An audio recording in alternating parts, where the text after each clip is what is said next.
Dear students, welcome in ASC starter. Dear students, आज आपका English का पेपर हुआ था, क्लास 12th की मैं बात कर रहा हूँ। देखिए, इस वीडियो में मैं आपसे जो आपकी पैसेज आई थी ना, ठीक है, तो पैसेज नंबर 1 का सॉल्यूशन डिस्कस कर रहा हूँ। इसके बाद मैं जो दूसरी वीडियो लाऊंगा उसमें पैसेज सेकंड का सॉल्यूशन आपको प्रोवाइड करूँगा, ठीक है। तो अब आप अपने आंसर मैच कर सकते हैं। पहली पैसेज जब मैंने पढ़ी तो ये बहुत ही ज़्यादा ईजी है। आपको कैसे लगी और कितने मार्क्स आपके बनते हैं आप बता सकते हैं कमेंट बॉक्स में।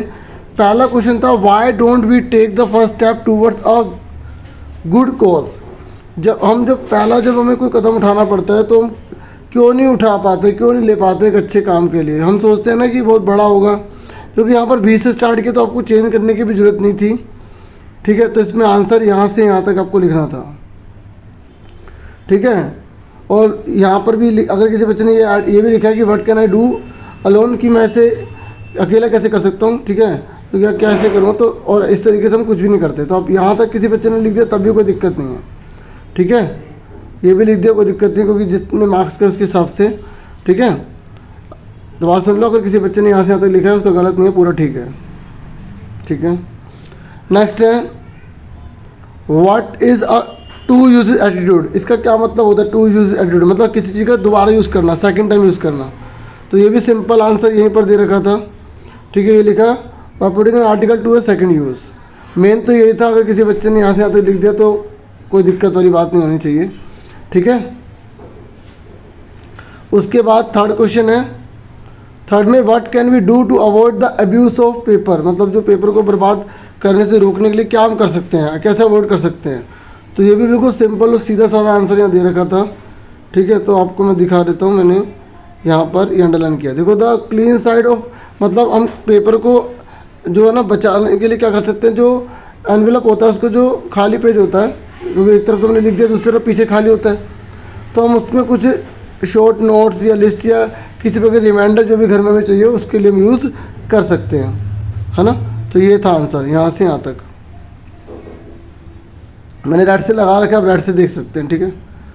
और उसके फोर्थ है, यहाँ बोला गया था कि what is the result of an effective way of garbage disposal. ये कह रहा है कि जो गार्बेज डिस्पोजल है ना, ठीक है, तो जैसे कूड़ा कचरा है ना, उसको हम डिस्पोज कर रहे हैं, तो सबसे अच्छा इफेक्टिव तरीका क्या है, उसका क्या रिजल्ट निकलता है। रिजल्ट पूछा था क्या, अगर हम कूड़े कचरे को सही से निपटान करेंगे ना तो उसका क्या रिजल्ट निकलेगा, ठीक है। तो इसका आंसर भी बहुत ही ज़्यादा ईजी था और आराम से क्लियर मिल रहा था कि रिजल्ट इसका क्या निकलेगा। तो हमारा जो नेबरहुड है वो क्लीन रहेगा, ब्यूटीफुल रहेगा, ठीक है। इसमें मेन ये बताना था, ठीक है। ये लिखा ना, people who are conscious about it follow rules and law strictly. तो जो लोग इस प्रकार इसके प्रति जागरूक रहते हैं और बिल्कुल समझदारी से काम करते हैं ना, तो आपका नेबरहुड क्लीन रहेगा। तो इसका मेन आंसर ये वाला था, ठीक है, चौथे का, ठीक है। और ये भी अगर किसी ने लिख दिया कोई दिक्कत नहीं, लेकिन मेन यही था, ठीक है। उसके बाद नेक्स्ट देखते हैं बच्चा। उसके बाद नेक्स्ट है, अच्छा यहाँ पर बोला है what can we do to avoid abuse of paper. तो यहाँ कोई 2 पॉइंट्स बोले थे, तो आप और जो 2 पॉइंट्स हैं और भी पॉइंट्स लिख सकते थे, आप क्या क्या कर सकते हैं, ठीक है। जैसे मैं बताता हूँ, जैसे यहाँ पर एक तो ये बता दिया था ना, ये हो गया, ये हो गया, इसको पॉइंटों में लिख देना, ठीक है। ये पॉइंट में पूछा, 2 पॉइंट पूछे तो पॉइंट में बताओ, ठीक है। देखिए, 5वां क्वेश्चन देखते हैं, what procedure can one adopt for kitchen waste. मतलब जो किचन का जो वेस्ट है उसके लिए हम कौन से प्रोसीजर को अपना सकते हैं।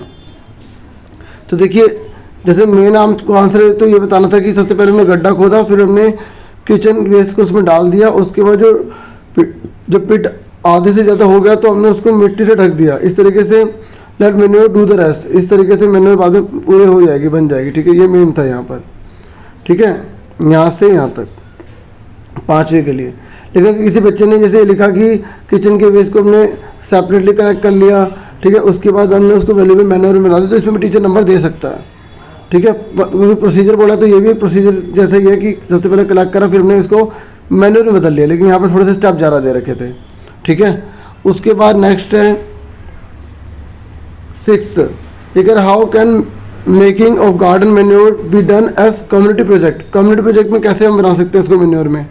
तो यहाँ पर भी सिंपल लिखा था, ये लिखा, तो यहाँ से पूरा आप लिख सकते थे, नहीं तो मेन ये था कि हम एक बहुत बड़ा गड्ढा खोदे कॉलोनी में, और उसके बाद अपने जो मेंबर्स हैं वहाँ पर उनकी हेल्प लें और इस तरीके से हम कामयाब हो जाएंगे और आराम से ये कॉपरेशन से बन जाएगी। ठीक है, तो यहाँ से यहाँ तक था छठे का।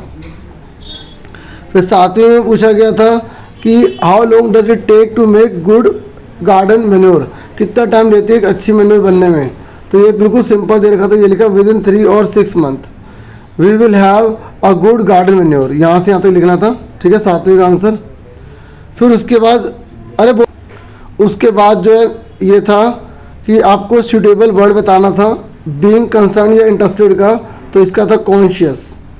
ठीक है, तो ये हमारा पैराग्राफ जो है थर्ड था, तो पैराग्राफ थर्ड में बोला गया था, तो यहाँ पर आप देखेंगे कॉन्शियस यहाँ पर यूज़ हुआ था। ठीक है, ये लिखा पीपल हु आर कॉन्शियस मतलब इंटरेस्टेड होना, मतलब पीपल अगर जो जागरूक हैं, ठीक है, सावधान है उस चीज़ के प्रति, ठीक है, कंसर्न है, तो ये आना था। फिर ये बोला था कम्प्लीटली नेसेसरी का मतलब क्या होता है, मतलब पूरी तरह से जरूरी।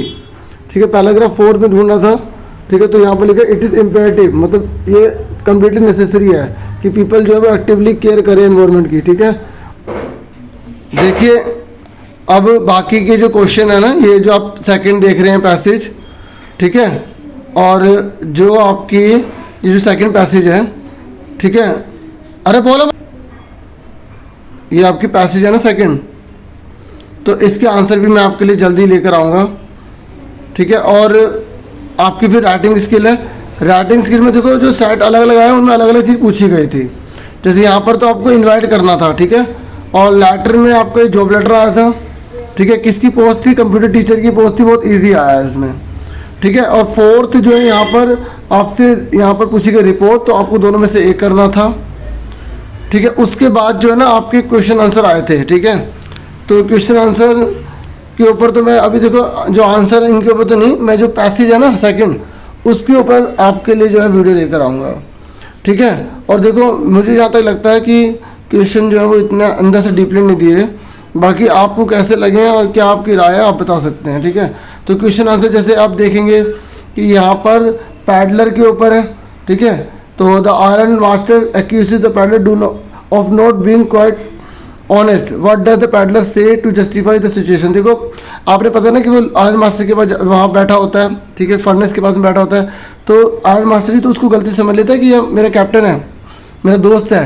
लेकिन जब उसे पता चलता है घर के अंदर लेकर आता है, तो वो कहता है नहीं भाई तू वो नहीं, तो वो क्या कहता है, वो कहते मैं तो मना कर ही रहा था। फिर एडला किस तरीके से सपोर्ट करते, तो इस तरीके से आपको बताना था इसमें। और लेफ्टिनेंट गवर्नर जो है यहाँ पर Gandhi effectively manage to redress the problem of the indigo, तो गांधी ने बहुत अच्छे से प्रॉब्लम बताई थी इंडिगो की, है ना, शेयर कॉर्पोरेट की जो प्रॉब्लम थी लेफ्टिनेंट गवर्नर के सामने। व्हाट डिड ही अचीव, उन्होंने क्या प्राप्त किया, ये इसमें आंसर बताना था आपको। फिर उसके बाद आन जेनिफर की जो टाइगर है, ठीक है, यहाँ पर क्या बात बताई गई कि भाई वो किसी नहीं डरते हैं, और जिस तरीके से आन जेनिफर ने एक तरह से पूरी स्लेव थी, वो गुलाम थी और अपने राइट्स को अचीव नहीं कर पाई, तो उसके टाइगर्स के साथ ऐसा ना हो, किसी के साथ भी ना हो। तो यहाँ पर ये मेन जो है बताने की कोशिश की गई थी, आपको इसमें बताना था। स्कंक के बारे में, after mother skunk and the skunk return home she hugs him before he स्लीप्स, what does this show about mother skunk. तो देखो उससे बहुत प्यार करती थी, क्योंकि देखो जो ओरिजिनलिटी होती है ना वो बहुत ज़्यादा मेन होती है, तो उसके बारे में बताना था आपको। और मिस्टर लैम का जो कन्वर्सेशन था और जो कंपनी थी वो डेयरी को पूरी तरह चेंज कर दिया ना, है ना, तो आप कैसे चेंज करते, उसके अंदर पॉजिटिविटी ला दी थी ना, क्योंकि उसके अंदर नेगेटिविटी बहुत ज़्यादा आ गई थी।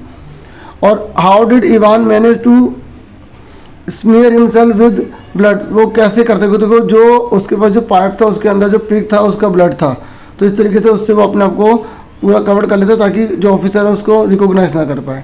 और इसका क्या इफेक्ट पड़ा, व्हाट, इससे क्या उसके अंदर सिंपैथी आ गई और उसने उसकी हेल्प करने की कोशिश करी, और उसके माइंड में उसने दूसरा कुछ नहीं सोचा, है ना। तो एडला जो है, Edla dealing with peddler she was compensate, और जो एडला ने बहुत अच्छे से पैडलर से डिस्कशन किया, बहुत अच्छे डीलिंग करी, तो आपको बताना था कि एडला कैसी थी और पैडलर के बारे में और इस कहानी के बारे में कि उसने किस तरीके से उसको मोरल डाउन हो गया था पैडलर का, है ना, तो उसने उसके मोरल को किस तरीके से रेस किया और एक जो है ना जो सेल थी, पिंजरा था उसके अंदर, उसे ट्रैप होने से बचा दिया, है ना। तो ये इसके अंदर आपको बताना था। तो Gandhi not only elevated the economic condition, देखो गांधी ने केवल इकोनॉमिक कंडीशन पर ध्यान नहीं दिया बल्कि सोशल कल्चरल पर भी ध्यान दिया। देखा था ना उन्होंने मेडिसिन भी, उनका जो एक फॉलोअर था उसने 6 मंथ तक अपनी सर्विस दी, ठीक है, और किस तरीके से आसपास जो गंदगी थी उसके ऊपर उन्होंने बात करी और इस तरीके से आपको उसके बारे में बताना था। और यहाँ था on the face of it, इसका टाइटल मतलब कहानी का नाम on the face of it है। वो क्यों रखा गया है? क्योंकि पूरी कहानी फेस पर ही थी। उस बच्चे के अंदर पूरा वो उसका मोरल बहुत ज़्यादा डाउन हो गया था और वो उसको कुछ भी अच्छा नहीं लग रहा था, क्योंकि वो पूरी तरह से बॉडी उसकी हर चीज़ से बिल्कुल परफेक्ट था, ठीक था, ठीक है, लेकिन डिमोटिवेट होने की वजह से वो अपनी लाइफ को सही से स्पेंड नहीं कर पाता, जी नहीं पाता और उसके अंदर कुछ भी पॉजिटिविटी नहीं थी। तो इस तरीके से आपको इसके बारे में बताना था कि आपको जस्टिफाई करना था। सबसे पहले आप ये लिखेंगे टाइटल बिल्कुल करेक्ट है, जस्टिफिएबल है, हम इसको फॉलोइंग एग्जाम्पल से प्रूव कर सकते हैं, ऐसे आपको इसमें एक्सप्लेन करना था। तो बस यही था, बाकी आपसे फिर मिलेंगे नेक्स्ट वीडियो में। Thank you for watching and listening carefully. Take care students.